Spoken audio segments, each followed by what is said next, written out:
It's a nice, wet, snowy day here in Montana, and I've got to admit, I really do enjoy walking here in the woods, going up into the mountains, and whenever I do, I can't help but think about Russians and Russian guns. And nothing really says Russian quite like an SKS or an AK-47. The reason why I'm doing this video today is I want to explain why, me personally, my personal preference, I prefer Russian and Chinese SKSs to Yugoslavian ones. The biggest reason is ease of cleaning. I love the fact that the Chinese and the Russian SKSs have chrome lined barrels. That makes cleaning for these things so much easier. And another reason that I really like these is because they do not have the grenade launchers that Yugo SKSs have. Now don't get me wrong, Yugo SKSs, those grenade launchers, they're fun. I've shot lots of tennis balls, even potatoes out of them. It's pretty nice. That said, they add a lot of weight. And whenever you're going out in terrain like I'm here in today, lots of hills, deep snow. The snow is up to my knees today. And whenever I'm going, I've got this carbine slung around on my back. And not having that grenade launcher definitely does reduce the weight.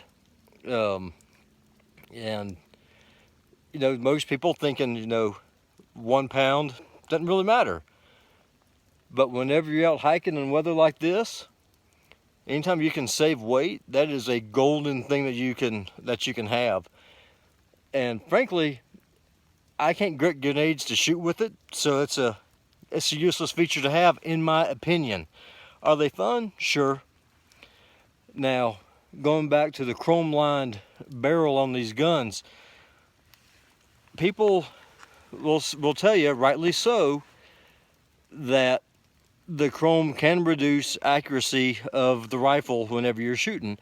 And that's true to an extent, but in my opinion, the saving on the barrel, the reduction of wear and tear that you get, more than makes up for that minuscule loss in accuracy that you're going to get with the chrome lined barrel as opposed to just being solid steel. Another thing that I really like about these is the trigger mechanism. Some of the Yugos I've shot, the triggers are really stiff. They're tricky. Sometimes just got to out and out replace them. I don't know. It's just, in my opinion, they're not well made. I love the triggers on the Chinese and the Russian SKSs. And then just going on something that's just purely cosmetic, I guess you can say. I really like that spiked bayonet that these guns have. One thing that I will do whenever I'm out shooting is I will go out and I will actually use the bayonet as a tripod.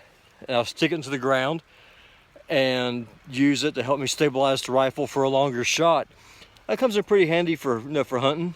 That, and just frankly, cool factor. Yeah, spiked bayonets have got that. Said I'm not going to do a lot of time on this video. If you're watching this, you probably already know what an SKS is. Me, I like mine traditional. I don't like bubbling them up. I've had too many instances with people that have got a modified SKS. They just don't work right. They jam, they misfeed. This doesn't work. And my opinion, if you're going to modify an SKS that way, just go get yourself an AK-47 and call it a day. And just it's a quick little turnaround here. So I show you all what I'm talking about. As far as terrain, bear with me here. I'm going to turn the camera.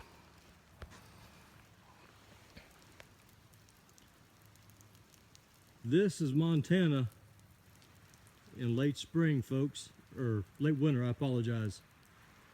This is why that weight is so important. not having to worry about that pound or so of weight. That's more bullets I can carry. That's more water I can bring with me in a canteen. I can pack a little bit of a heavier pack. And again, that's just my personal preference. As always, I appreciate whatever opinions you folks may have. Show me where I'm going wrong, and tell me why a Yugo SKS is better.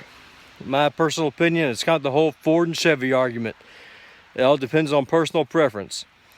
Again, this is the Misplaced Rebel signing out. I'm going to go walk around these woods for a while, and I will catch y'all on the flip side. Talk to you folks later. Bye-bye.